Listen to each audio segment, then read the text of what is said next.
Welcome back to my channel dream travel crazy বয়।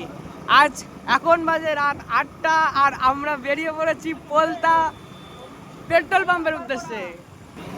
আমাদের গোপালনগর শহরকে tata bye bye বলে এখন আমরা চলেছি পোলতা চা খেতে। আর এই যে আমাদের দাদা, এই গাড়িতে আছে 3 জন আর আমরা আছি 2 জন।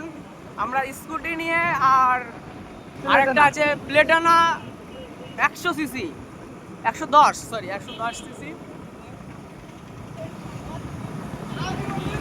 অনেকদিন কোনো ভিডিও পোস্ট করা হয় না, খুব তাড়াতাড়ি আমাদের আসতে চলেছে বনগাঁ টু দীঘা মন্দারমণি ট্যুর। দেখতে থাকো, সবাই সাবস্ক্রাইব করে নাও, যেহেতু একটু সমস্যার জন্য আমরা কোনো ভিডিও পোস্ট করতে পারছি না। আর আমাদের রেগুলার ভিডিও আসতে চলেছে দুর্গাপুজোর পর থেকেই। প্রথম ট্যুর দীঘা মন্দারমণি, সবাইকে